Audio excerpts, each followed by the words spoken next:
La dépigmentation, c'est l'éclaircissement artificiel et volontaire de la peau. Ouais. En procédant par le fait de détruire la mélanine qui procure donc la couleur noire ébène que nous avons. Ou la couleur claire. ou bien sûr, quand on n'en a pas, on est clair de peau, on est blanc, on est voilà. Ok, donc il faut savoir qu'en fait, j'en parle parce qu'aujourd'hui sur TikTok, c'est un réel fléau. Ouais. On a des femmes qui montrent un peu comment elles font des mélanges, ce ne sont pas des chimistes. C'est ça, justement. Elles n'ont aucune compétence et elles font des mélanges avec des produits même qu'on consomme, des produits alimentaires auxquels elles rajoutent des huiles et toutes sortes de produits. Franchement, ça fait très peur à voir. Ou alors on te trempe dans une bassine et quand tu sors, tu as ta peau tu pèles carrément. Seigneur.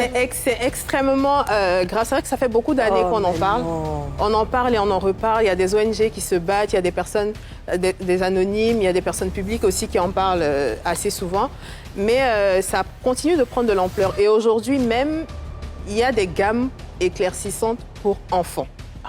Ça veut dire en fait que, non content de tuer à petit feu des adultes, maintenant on s'en prend aux enfants. Alors, il y a des principes actifs qui sont très connus, des stars des produits dépigmentants, comme l'hydroquinone, qui existe depuis les années 60. Aujourd'hui, on a l'acide glycolique, l'acide kojique, le glutathion, qui sont des principes actifs de produits décapants.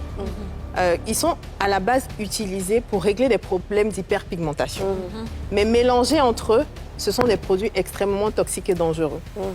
Il faut savoir que l'éclaircissement, au-delà de donner, la dépigmentation, pardon, au-delà de donner des problèmes de peau, des cancers de la peau, peut donner des problèmes cardiovasculaires. Donc c'est extrêmement dangereux. C'est vrai qu'on en parle assez souvent. Beaucoup de personnes sur les réseaux, il y a un jeune homme qui faisait des tags sur les murs, faut pas te tcha. Ouais, j'ai vu. En Côte d'Ivoire, c'est le tchacho, le tcha. Au Congo, c'est le choco. Ouais. Au Cameroun, c'est le ginseng. Ouais. En fait, ça existe partout en Afrique. C'est un Au Nigeria, réel fléau. c'est Au grave. Nigeria, au Il n'y a pas de Cameroun, au nom même là, Congo, c'est le nom même. en Côte d'Ivoire. Et honnêtement, en Côte d'Ivoire, c'est très grave. Alors, tu en as qui sont devenus spécialistes de teint. Teint métis, teint banane, teint citron, teint jaune, teint vert, teint bleu. On ne s'en sort absolument plus avec toutes ces gammes de produits. Et le drame, c'est que ça se vend au vu et au su de tous. Il n'y a aucune réglementation claire même si certains produits comme l'hydroquinone, justement, qui, depuis les années 2000, qui a été interdit en France, mais continue d'être utilisé ici dans certains produits éclaircissants. A contrario, on a beaucoup de femmes aujourd'hui qui viennent parler de la peau noire, qui font l'apologie de Black Don't Crack, comme on dit, de la belle peau ébène qu'on a.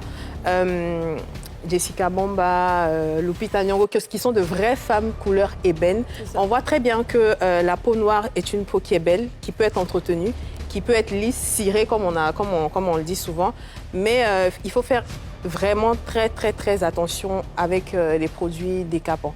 On peut utiliser, il y a des produits clarifiants. C'est ça. Des produits qui donnent de l'éclat à la peau. Des produits qui font briller le teint parce qu'en général, on a l'impression que la peau noire est sale. C'est ça. Mais parce qu'elle est mal entretenue. Donc il faut prendre tout simplement soin de sa peau. Utiliser des bons produits, des produits clarifiants. Utiliser des compléments alimentaires aussi qui existent, qui agissent sur le long terme et qui agissent bien. Utiliser de bons sérums avec justement les acides dont on parlait, l'acide glycolique dans des sérums, mais qui vont juste atténuer les taches, donner plus d'éclat à la peau, mais pas la décaper, pas vous enlever une couche de votre épiderme et vous donner une nouvelle couleur de peau. Très bien. Quand vous êtes noir, vous avez une très belle peau, vous pouvez l'entretenir. Si vous êtes clair, entretenez aussi votre peau, mais faites attention au décapage. Ne vous cassez pas. Oui, c'est très bien dit. Bravo, Dija, j'adore.